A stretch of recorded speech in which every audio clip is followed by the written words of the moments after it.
En la serie de estudios donde eh, mencioné que íbamos a hablar de la Trinidad, si Dios era tres o uno, mencioné algo y hablé acerca de la necesidad que Dios sea tres y no uno.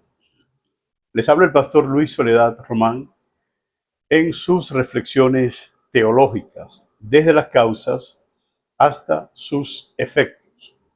Hoy quiero hacer una contraposición de pasajes bíblicos que están allí en las Escrituras y que ambos son dichos por el Señor Jesús y que por alguna razón pudiesen presentar algún tipo de controversias para nosotros los lectores, que somos los que estamos enfrente del libro. Es importante reconocer tres elementos importantes, y valga la redundancia, en cuanto a lo que es la exégesis, la hermenéutica, y por supuesto hablamos del libro, la Biblia, el que tiene el pasaje. Hablamos del lector que está enfrente del libro, que trata de sacar lo que está allí, lo que el libro dice, y hablamos de lo invisible, es decir, del contexto que está detrás del libro, detrás de lo que se lee. Así que hay algunos elementos importantes que tienen que ser considerados. En este caso puedo hablar, ¿no?, de palabras que dijo el Señor Jesús que pueden comprometer el planteamiento trinitario, pero que sin embargo no carecen de explicación. Por ejemplo, el Señor Jesús dijo: el que me ha visto a mí ha visto al Padre. Juan capítulo 14 dice eso, y algunos pueden tomar esto como una prueba de que Jesús, es decir, el Hijo y el Padre, no son personas distintas, sino que son una sola. Pero decir el que me ha visto a mí ha visto al Padre, hay formas retóricas, hay figuras retóricas y hay reglas de interpretación las cuales pueden demostrar la veracidad de esas palabras. Y no me refiero al planteamiento genuino de que si Jesús dijo esas palabras o no, sino me refiero al contenido semántico, lo que significan esas palabras. Entonces Cristo dijo: el que me ha visto a mí ha visto al Padre. O puede decir: el Padre y yo uno solo somos, también puede decirlo. Lo dijo, que en algunas ocasiones se toma esto como un pretexto para decir que el Padre y el Hijo son una misma cosa. Pero hay otros elementos que pudieran ser considerados también, y uno de ellos es cuando Jesús le dice a los judíos, el capítulo 8 del libro de Juan es una maravilla con respecto a todos estos elementos, porque se tienen que tratar de entender algunas cosas de lo que es la unión hipostática, por ejemplo, del Señor Jesucristo. Y tendríamos que hablar de la Trinidad y no solamente de ella, sino de la eternidad. Así que para poder comprender la Trinidad en sus niveles, porque tiene niveles la Trinidad. Ahora fíjate que el Señor Jesús dice: porque yo no soy solo, sino yo y el que me envió, el Padre. También dice Jesús: el que me envió conmigo está. No me ha dejado solo el Padre, porque yo hago siempre lo que a él le agrada. Y así sucesivamente nos podemos encontrar con varias palabras y que pudiéramos ponerlas en oposición. Las primeras que dije, retóricamente las podemos explicar, pero estas segundas que estoy diciendo no es muy fácil explicarlas retóricamente sin contener, sin tratar de entender el contenido literal que tienen esas palabras. Pero hay un elemento, hay un punto importante que quiero hablarlo en este momento y llamar a reflexión tanto a un bando como a otro, ¿no? Porque yo soy trinitario, o sea, yo creo en la Trinidad, pero trato de investigar con una mente abierta el tema, porque a veces el asunto no es solo creerlo. Después de creerlo, necesitamos tratar de entender lo que creemos. Nosotros no somos salvos por entender a Dios. Somos salvos porque creemos en la obra redentora del Señor Jesucristo. Sin embargo, una vez que creemos eso, es la fe lo que está allí, la resurrección del Señor Jesucristo. Una vez que lo creemos, tratamos de entenderlo para dar respuesta a las interrogantes que se puedan presentar en el mundo, aunque Dios no va a dejar de ser lo que Él es por lo que digan los unitarios, los llamados solo Jesús, o lo que digan los trinitarios. Es decir, lo que Dios es, lo es. independientemente de lo que el hombre piense una cosa u otra. Somos nosotros los que tenemos el conflicto. Dios no tiene ese conflicto. Pero del punto que quiero hablar en este momento, ¿no? Tratando de utilizar la lógica junto a la teológica para poder entender las cosas. Porque hay veces, hay elementos que teológicamente son muy difíciles exponerlo. Así que en ocasiones necesitamos herramientas auxiliares como para ayudarnos a entender mejor la cosa, y la lógica a veces se presenta como una buena herramienta para poder entender. Y lo que quiero hablar es acerca de la diestra del poder de Dios. ¿Qué hay? ¿Qué es la diestra del poder de Dios y qué hay allí para que algunas personas hayan muerto por esa causa? Y me refiero a dos personas en específico. Seguramente hay más, pero vamos a hablar de dos personas en específico que hablaron de la diestra del poder de Dios y por esa causa los mataron. Fíjese la forma como se habla en los evangelios, Lucas, Mateo, Marcos también, pero Lucas le da un poco más como de claridad al punto cuando Jesucristo le están haciendo aquel interrogatorio en, en el Sanedrín. Creo que es Lucas 22 por allí. Sí, Lucas 22, 69 al 70, 71 por allí, que le preguntan a Cristo, o sea que tú eres entonces el Hijo de Dios. Cristo le dijo, claro, yo soy el Hijo de Dios. Y desde ahora me veréis sentado a la diestra del poder de Dios y viniendo en las nubes del aire. Fíjese las palabras del Señor Jesús, sentado a la diestra del poder de Dios y viniendo en las nubes del aire. Dice la Biblia que cuando el Sanedrín, parte del Sanedrín, la gran mayoría, cuando escucharon estas palabras, dijeron, ¿qué más necesidad tenemos de testimonio o de blasfemia? Este hombre ha blasfemado. Así que desde esa vez lo sentenciaron a muerte. O sea, lo sentenciaron, hicieron una sentencia religiosa. Y eso es otro tema, ¿no? Porque ante Pilato fue una sentencia política, pero ante el Sanedrín fue una sentencia religiosa.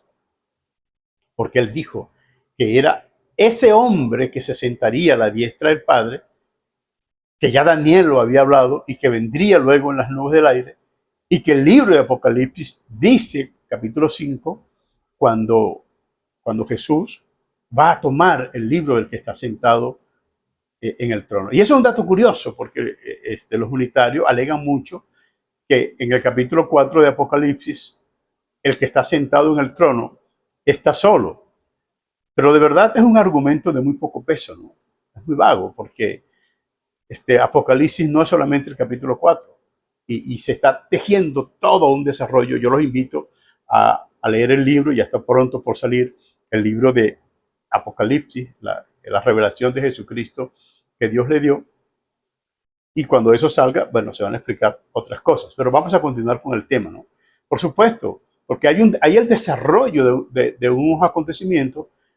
El Padre está solo sentado en el trono. Pero fíjense que en el capítulo 5 aparece uno que Daniel lo dijo y que el mismo Señor Jesucristo lo dijo cuando estaba en el Sanedrín. Y por esa causa mataron al Señor Jesús. Pero no murió solamente Jesús por esa causa. Hay otro personaje, no de poca importancia, iba a decir no de menos importancia, pero sí, de menos importancia, pero no de poca importancia dentro de lo que es la historia del pensamiento cristiano y sobre todo en ese primer siglo. Estamos hablando del diácono, del hombre de Dios, Esteban, que hizo todo un pensamiento analógico, trayendo todo el pensamiento del Antiguo Testamento y depositarlo en los acontecimientos de la muerte y resurrección del Señor Jesucristo. Esteban es un maestro. Hace todo un planteamiento analógico, un planteamiento de intertextualidad, comenzando desde Génesis y viniendo hasta el punto de Abraham, hasta llegar al Señor Jesucristo. Maravilloso lo que hizo Esteban en toda la exposición de motivos que hizo en esa causa. Sin embargo, mientras Esteban hablaba eso, bueno, habían personas que hablaban a favor o hablaban en contra. Entonces, había la postura o el postulado de Esteban, pero habían otros postulados. Sin embargo, cuando a Esteban lo están allí en un momento que lo quieren sentenciar a muerte y lo toman para esas cosas, dice la Biblia que en esa discusión sucedió algo maravilloso. Y Esteban testificó diciendo: veo los cielos abiertos y al Hijo de Dios y al Hijo del Hombre sentado a la diestra del Padre. Cuando las personas oyeron esto, de que Esteban estaba diciendo que Jesús estaba sentado a la diestra del Padre, lo mataron por eso. Porque él estaba diciendo pues que Jesús era aquel hombre del cual habla Daniel capítulo 7, que se sentaría a la diestra del poder de Dios, de aquel Hijo de Hombre que se sentaba, que estaba junto a Dios y en el cual se hacía un juicio. Es decir, que tanto las palabras del Señor Jesús en el Sanedrín como las palabras de Esteban delante de los que le acusaban es una evocación al libro de Daniel capítulo 7, es cuando habla de estos elementos tan importantes. Ahora fíjese el punto, ¿no?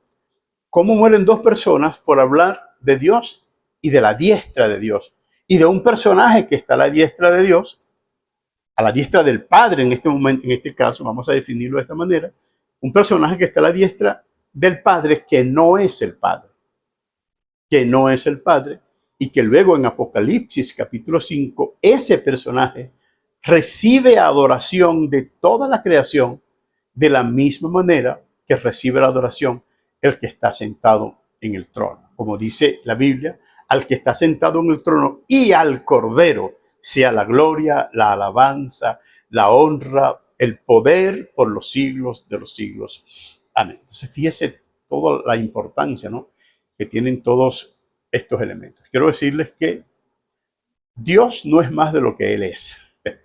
Y por más que nosotros queramos añadirle o quitarle, Dios no es más de lo que Él es, ni es menos de lo que Él es. Somos nosotros los que tenemos el conflicto de interpretación. Lo que Dios ha revelado de sí mismo en la Escritura, ahí está. En cuanto a mí respecta, yo puedo ver con claridad las personas del Padre, del Hijo y del Espíritu Santo conformando a un solo Dios. No lo entiendo, no lo puedo entender. Mi mente no es capaz de abstraer este pensamiento y no hay forma de hacerlo. Por lo demás, quiero decirles que si yo estoy equivocado, bueno, no creo que eso me conduzca a la condenación, por cuanto es lo que veo en las Escrituras. Y repito, ¿no?, lo que Dios ha revelado está ahí. Lo que Dios ha revelado de sí mismo está allí. Más allá de eso, lo que nosotros podamos decir, tendríamos que analizar, y tal vez esta guerra seguirá todavía hasta que Cristo venga. Ya tenemos casi 1000 años, casi 2000 años en este asunto, año 320, 325. Ya había ese conflicto acerca del Señor Jesucristo y de los conflictos heréticos, de las contradicciones que se hablaban acerca del Señor Jesús. Es un tema bastante largo, muy amplio, muy profundo, pero que pudiéramos ir analizando poco a poco en cuanto al entendimiento que podemos tener. Le habló el pastor Luis Soledad Román en su programa Reflexiones Teológicas, desde las causas hacia los efectos. Soy pastor de la iglesia Dios Establece en Caracas, Venezuela. Si tienen algún comentario, pueden dejar el comentario allí. Si no se han suscrito, pueden hacerlo, y estaremos hablando de todas estas cosas importantes para la fortaleza de nuestra fe cristiana. Que el Señor les bendiga.